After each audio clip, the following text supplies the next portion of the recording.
ஆதி பாரதி சீரியலில் ஒரு வேறு லெவல் ப்ரோமோ வந்திருக்குன்னே சொல்லலாம். பாரதி கழுத்தில் தாலி கட்டுறதை வந்து நம்ம வாசு வந்து ஆதி மூலமாக வந்து கல்யாணத்தை நிறுத்திட்டாங்கன்னே சொல்லலாம், தமிழையும் காப்பாற்றிட்டாங்கன்னே சொல்லலாம். செம பரபரப்பாக இருந்துச்சு. வீடியோ பிடிச்சிருந்துச்சுன்னா லைக் பண்ணிட்டு பாருங்கள் ஃப்ரெண்ட்ஸ். பாரதி வந்து ஃபீல் பண்ணி அங்கே என்ன செய்கிறதுன்னு தெரியாமல் தவியாக தவிச்சிக்கிட்டு இருக்கப்ப இந்த பக்கம் வந்து ஆதியை வந்து துறையோட ஆளுங்க வந்து அழைச்சிட்டு போயிட்டாங்க. அழைச்சிட்டு ஒரு சேரில் உட்கார வச்சு கட்டி போட்டுறாங்க. கட்டி போட்டதுக்கப்புறமேட்டுக்கு இங்கே இந்த பக்கம் பக்கத்தில் தமிழும் இருக்கிறதுனால என்ன பண்ணுறதுன்னு தெரியாமல் வந்து முழிச்சிக்கிட்டு இருக்காப்புல நம்ம பாரதி. அந்த பக்கம் வாசு கடைசியாக ஒன்றை தான் நம்பியிருக்கேன், நீ தான் எப்படியாவது காப்பாற்றணும், என்ன வாழ்க்கையும் காப்பாற்றணும், தமிழையும் காப்பாற்றணும் அப்படின்னு சொன்னோன்னே டக்குன்னு வந்து இந்த பக்கம் வந்து ஆதி வந்து சேரில் உட்காந்துருக்கப்ப டக்குன்னு வாசு உடம்புக்குள்ளே வந்துடுறாப்புல. ஆதி உடம்புக்குள்ளே வந்தோன்னே வந்து கயிறு எல்லாத்தையும் டக்குன்னு வந்து பிச்சு அவுத்துடுறாங்க.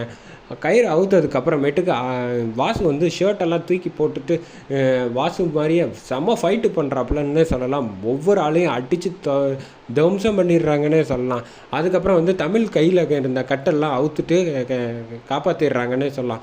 காப்பாற்றினதுக்கப்புறமேட்டுக்கு இந்த பக்கம் வந்து மண்டபத்துக்கு வந்து பைக்கில் அழைச்சிட்டு வந்துகிட்டு இருக்காங்க நம்ம ஆதி.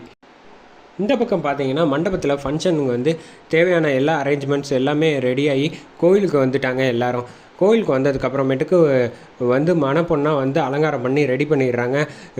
இந்த பக்கம் வந்து லதா வந்து ஃபீல் பண்ணிகிட்ருக்காங்க, என்ன பாரதி இப்படி பண்ணி வச்சுருக்க, ஏதாவது தமிழும் இல்லைன்னு சொல்கிற, அவன் வந்து துறை ரொம்ப மோசமானவனா இருக்கான், நீ ஏதாவது சொல்லி நிப்பாட்ட பார்க்குறியா, இல்லை நான் வேணால் நிப்பாட்டிட்டுமா அப்படின்னா, தயவு செஞ்சு அப்படிலாம் எதுவும் அவசரப்பட்டு எதுவும் செஞ்சிடாத, செஞ்சுட்டேன்னா பெரிய பிரச்சனையாகி போயிடும், என் வாழ்க்கை போனாலும் பரவாயில்ல, தமிழ் தான் எனக்கு வாழ்க்கையே, அதனால் அதை காப்பாற்றுறத தவிர எனக்கு வேறு முடிவு இல்லை, பேசாமல் இரு அப்படின்னு சொல்லிட்டு, என்ன ரத்னம் வந்து ரெடி ஆயாச்சா அப்படின்னு வந்து கேட்குறோன்னா மரகதம் வந்து அழைச்சிட்டு வந்து இங்கே வந்து மணமேடையில் வந்து உட்கார வச்சிடுறாங்க. உட்கார வச்சதுக்கு அப்புறமேட்டுக்கு இந்த பக்கம் வந்து துரையை வந்து ரெடி பண்ணிக்கிட்டு இருக்காப்புல நம்ம மணி.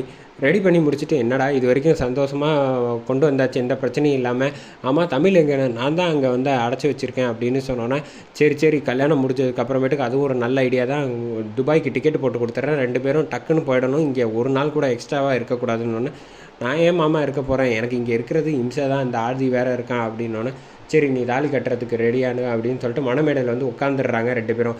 பாரதி வந்து என்ன பண்ணுறேன்னு தெரியாமல் ஆதி நினச்சி ஃபீல் பண்ணிகிட்டு இருக்காங்க. வாசு எப்பயாவது ஏதாவது தடுத்து காப்பாற்றுக்கணும்னு நினச்சா, இதான் இவனோட தான் என்னால் சேர்ந்து வாழணுமா, என் வாழ்க்கை இப்படி ஆகிடுச்சு அப்படின்னு ஃபீல் பண்ணிகிட்டு இருக்காங்க. அந்த சமயத்தில் வந்து இது வந்து பைக்கில் வந்து வந்துகிட்டு இருக்காங்க.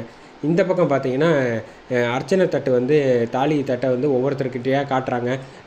காட்டி முடிச்சுட்டு வந்து வந்து எடுக்கிறாங்க. எடுத்துகிட்டு பாரதிக்கு வந்து தாலி கட்டலான்ட்டு கழுத்துக்கிட்ட வந்து தாலி எடுத்துகிட்டு வராங்க நம்ம துரை. அந்த சமயத்தில் செம்ம பேக்ரவுண்ட் மியூசிக்கில் வந்து கரெக்டாக தமிழை கையோடு அழைச்சிட்டு வந்து வாசு மாதிரியே வந்து கருப்பு சட்டையில் வந்து செம்ம மாசாக சட்டையை தூக்கிட்டு வந்து மீசையை முறுக்கிட்டு வந்து ஆதி வந்து நிற்கிறாங்க. ஆதியை பார்த்தோன்னா பாரதி முகத்தில் அப்படி ஒரு சந்தோஷம், எப்படியும் வந்து நிச்சயமாக என்ன நடந்துச்சுங்கிறத அந்த பொண்ணையும் அழைச்சிட்டு வந்து துரையோட முகத்திரையை வந்து அங்கேயே வந்து பலார்னு கிழிச்சிருவாங்க. ரத்தனத்துக்கு முன்னாடி வேறு வழியே இல்லாமல் ரத்தனம் வந்து துரைக்கிட்ட வந்து அந்த பொண்ணை வந்து கல்யாணம் பண்ணுடா அப்படின்னு சொல்லி கல்யாணம் பண்ண வச்சுருவாங்க.